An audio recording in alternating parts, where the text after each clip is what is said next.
Okay, Assalamualaikum warahmatullahi wabarakatuh. Bertemu lagi kita pada sesi pembelajaran seterusnya pada hari ini. Pada kali ini Ustazah akan menerangkan tentang tajuk tayamum. Ini bahagian satu sebab bahagian kedua akan menyusul akan datang. Okey, dalam bidang ibadah tahun 5. Okey, jadi dalam tajuk ini Ustazah akan terangkan sedikit mengenai rukhsah tayamum ni lah.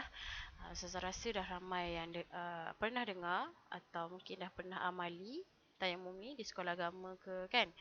Okey, seterusnya sebelum tu kita akan sama-sama membaca doa belajar. Okey, bismillahirrahmanirrahim. اللهم افتح علينا حكمتك وانشر علينا من خزائن رحمتك يا أرحم الراحمين. Ya Allah, bukakanlah kepada kami hikmat-Mu dan berikanlah kepada kami rahmat-Mu. Ya Allah yang Maha Pengasih lagi Maha Penyayang. Amin amin ya rabbal alamin. Semoga selepas ini makin mudahlah kita untuk menerima ilmu. Okay, seterusnya dalam topik ini saya harap semua murid akan dapat pertama menerangkan pengertian tayamum dengan betul. Disebabkan ini adalah bahagian pertama, jadi kita akan belajar basic tayamum dahulu sebelum pergi ke bahagian kedua iaitu cara-cara pelaksanaan tayamum dan seterusnya lah. Seterusnya dapat menerangkan 3 sebab yang mengharuskan tayamum dengan tepat. Okey, seterusnya menjelaskan rukun dan sunat tayamum dengan tepat. Okey, kita akan pergi satu-satu. Okey, pertama kita akan pergi ke pengertian. Okey, pengertian ialah menyapu debu tanah yang suci ke muka serta kedua-dua tangan hingga ke siku dengan niat dan syarat-syarat tertentu. Okey, melalui definisi tayamum ni kita dapat tahu anggota tayamum ni melibatkan apa dia? Pertama muka, yang kedua tangan. Jadi dia sedikit berbeza dengan wuduk. Tapi kita akan pergi slowly. Dan seperti kita tahu, tayamum ni merupakan satu rukhsah yang Allah berikan kepada umat Islam apabila berlakunya ketiadaan air. Ketiadaan air ni syarat dia macam mana pula? Adakah bila rumah kita sahaja tak ada air, terus kita boleh tayamum? Nanti kita akan pergi sekejap lagi. Okey, seterusnya Ustazah cakap tadi tayamum ni merupakan rukhsah. Rukhsah tu tahu tak apa dia? Rukhsah ni ialah maksud keringanan yang Allah berikan kepada umat Islam sekiranya dia menjadi ganti kepada wuduk. Okey, mengerti kepada wuduk dan juga mandi wajib. Okey. Okey, seterusnya untuk apa?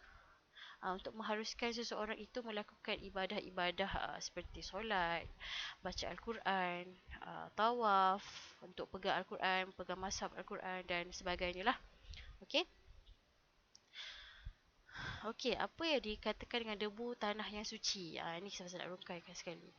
Okey, debu tanah yang suci ni maksudnya tanah yang suci daripada najis lah.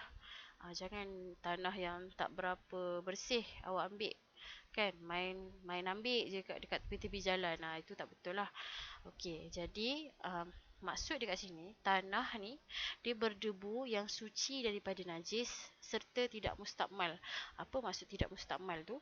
Okey, tidak mustakmal ni maksudnya tanah mustakmal ni, dia maksudnya tanah tu bila kita guna, dia melekat kat tangan. Melekat kat tangan dan melekat di anggota tayamum yang lain lah, muka, apa dia, tangan, anggota tayamum. Okey, ataupun maksudnya dia bertebaran. Tanah tu bila kita guna sebab tu tayamum, dia bertebaran setelah disapu pada anggota tayamum. Faham tak? Okey. Seterusnya Okey, kita pergi kepada dalil dan maksudnya dalam surah Al-Maidah ayat 6. Okey, kita baca sama-sama ya. Bismillahirrahmanirrahim. Wa in kuntum marda aw ala safarin aw jaa ahadun minkum منكم من الغائط أو لامستم النساء فلم تجدوا ماء فتيمموا صعيدا طيبا فامسحوا به فامسحوا بوجوهكم وأيديكم من ما يريد الله.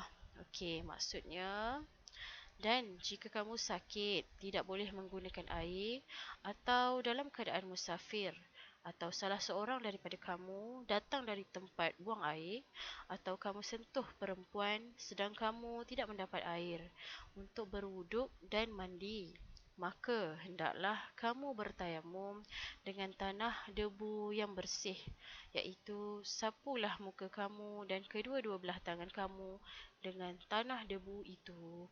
Okey, perincian maksud di sini, yang penting kamu kena ingat dalil ini menerangkan maksud dia, sedangkan kamu tidak memperolehi air, maka hendaklah kamu bertayamum dengan tanah yang bersih. Tanah yang bersih ni macam Ustazah terangkan tadilah, tanah yang bagaimana yang kamu boleh guna dan keadaan bagaimana yang kamu boleh bertayamum ni Ustazah akan terangkan sebentar sahaja lagi. Okey, seterusnya kita pergi kepada rukun tayamum. Okey. Rukun tayamum ini, okey, mudah, sangat mudah. Pertama, kita kena berniat tayamum. Okey, niat tayamum, nawaitut tayammuma listibahati sholati fardi lillahi ta'ala. Sahaja aku bertayamum untuk melakukan solat fardu kerana Allah Ta'ala. Okey, seterusnya yang kedua, menyapu debu tanah yang suci ke seluruh muka. Okey. Langkah-langkah bertayamum ni Ustazah akan terangkan pada bahagian seterusnya nantilah. Okey, yang ketiga, menyapu debu tanah yang suci pada kedua-dua belah tangan hingga ke siku. Okey, seterusnya yang keempat, tertib. Tertib ni ialah mengikut turutan lah. Tak ada awak sapu tanah dekat tangan dulu, baru niat, baru kat muka. Tak, dia mengikut turutan. Okey, seterusnya sunat tayamum. Okey, dalam tayamum ni, walaupun dia sebagai pengganti wuduk, ini sama je dengan wuduk, tapi berbeza dari segi anggota tayamum hanya ada dua kan. Jadi walaupun dia sikit anggotanya, tapi perkara-perkara yang membatalkan wuduk masih sama dengan perkara yang membatalkan tayamum. Okey, jadi yang ni adalah sunat-sunat ketika bertayamum. Okey, pertama, membaca basmalah. Basmalah ni apa? Bismillahirrahmanirrahim. Itu sunat yang pertama. Perkara sunat ni bila kita buat, kita akan dapat pahala. Okey, seterusnya, merenggangkan jari ketika menepuk debu. Kalau awak pernah tengok kan, dia macam ni. Tapi nanti Ustazah akan tunjuklah untuk part seterusnya.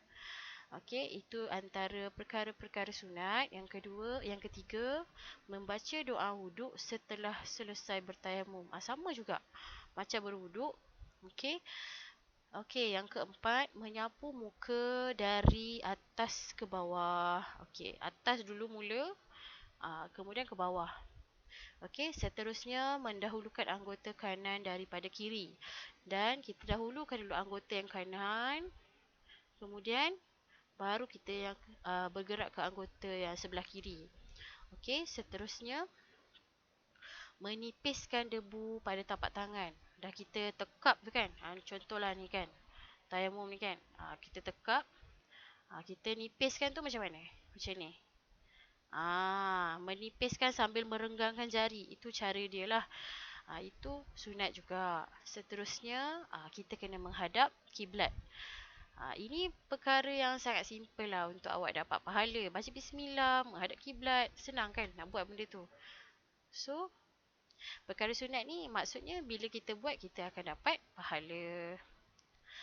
Okey. Seterusnya, sebab-sebab yang mengharuskan tayamum ada 5 perkara. Okey, kita tengok. Okey, pertama, bila kita cari air, kita dah berusaha cari air tetapi tak ada. Bukan dekat rumah kita ni, tak bangunan kita ni tak ada air terus bertayamum. Tak. Maksudnya kalau kata satu selangor tak ada air, barulah boleh kita bertayamum. Contohlah kan, selangor kan selalu tak ada air, tak ada air, tak ada air kan.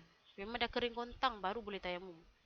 Okey, yang kedua, ada air tapi hanya cukup untuk keperluan diri dan ternakan. Macam air tu kalau rumah awak ada kolah kan. Kan biasa kalau awak duduk ada abang kakak duduk asrama, biasa tak ada air tu biasa kan. Air kolah tu di satu petak aje. Macam alah nak guna untuk pergi toilet pun sipi-sipi je air. Tapi sesuai maksudnya keperluan diri ni untuk awak mandi, untuk awak masak, untuk awak minum. Sama jugalah untuk ternakan, untuk bagi awak bela ayam ke, awak bela kucing ke. Samalah. Seterusnya, jarak tempat ada air terlalu jauh. Ini yang saya kata. Kalau kata satu selangor kering kontang air, perak je ada air. Bolehlah kot. Baru boleh kita bertayamum. Okey. Tapi rasa mustahil lah kot kan. Mustahil lah kot sebenarnya. Tak pernah lagi kita menghadapi keadaan seperti itu. Okey, seterusnya terhalang daripada menggunakan air disebabkan sakit atau ada musuh berdekatan dengan tempat air. Okey, ni sakit ni pun biasa macam awak contoh berlakunya kemalangan, aksiden, motor, kereta, kaki terjatuh kan. Habis berdarah-darah, awak tak boleh kena air, kita boleh bertayamum. Okey, sama juga ni musuh berdekatan tempat ada air ni. Masa zaman peperang dulu kan, tempat yang ada sumber air tu dia kalau pergi bahaya. Jadi boleh bertayamum. Ataupun cuaca terlalu sejuk sehingga memudaratkan. Kalau awak duduk kutub apa tu yang sejuk sangat-sangat tu, nak guna air pun freezing kan. Boleh bertayamum. Ini antara sebab-sebab yang mengharuskan tayamum. Okey, seterusnya. Tajuk ni pendek je. Tak apa sebab Ustazah akan pergi ke bahagian kedua tu dengan lebih insyaAllah lebih detail lah. Sebab ini basic sahaja. Okey, seterusnya untuk pendidikan Islam ni Ustazah nak gunakan 2 buku ni. Okey, satu buku aktiviti pendidikan Islam, satu lagi buku latihan pendidikan Islam. Okey, buku aktiviti ni Ustazah galakkan untuk beli. Ustazah tak cakap wajib Ustazah kata galakkan untuk beli sebab semua latihan yang kita Ustazah akan bagi ni insya-Allah akan Ustazah gunakan dalam buku ni. Jadi siapa yang tak ada tu boleh salin atau salin dalam buku latihan lah. Kita buat sama-sama dan Ustazah akan tanda. Kalau awak nak beli pun lagi bagus kan. Buku ni lah ada pada Ustazah. Berapa ringgit satu ni? RM7.90. Ada di mana-mana kedai buku Ustazah rasa. Penerbit Sazbadi dan dianya mesra Google Classroom. Okey, sekejap lagi Ustazah tunjuk Okey, seterusnya buku latihan pendidikan Islam ni pun sama. Ustazah nak satu sahaja. Tak apa, campur je semua buku sementara ni. Okey, seterusnya untuk tajuk ni Ustazah nak Ustazah akan berikan latihan. Latihan ni Ustazah akan letak dalam Google Classroom. Okey, dalam Google Classroom anda boleh buat latihan dalam buku latihan untuk yang tak ada. Untuk yang dah ada boleh buat dalam muka surat 43. Tajuk tayamum, unit 1 tayamum. Yang pertama, susun perkataan di bawah supaya menjadi pengertian tayamum. Definisi tayamum ni pentinglah untuk anda fahami sebenarnya, bukanlah hafal. Kalau faham, awak faham pelaksanaan tayamum tu bermula pada mana, guna apa, sangat mudah untuk awak hafal katakan. Okey, tayamum ialah, okey, saya nak awak tulis, susun dia punya definisi di atas kotak ini ataupun dalam buku latihan awak. Okey, seterusnya lengkapkan ayat di bawah dengan perkataan yang betul mengenai sebab diharuskan bertayamum. Yang ini isi je tempat kosong. Sangat-sangat mudah. Okey, seterusnya terima kasih kepada semua. Jika ada soalan, boleh drop soalan anda di Google Classroom ataupun di YouTube channel Ustazah. Sekian saja sesi pembelajaran kita pada hari ini. Assalamualaikum warahmatullahi wabarakatuh.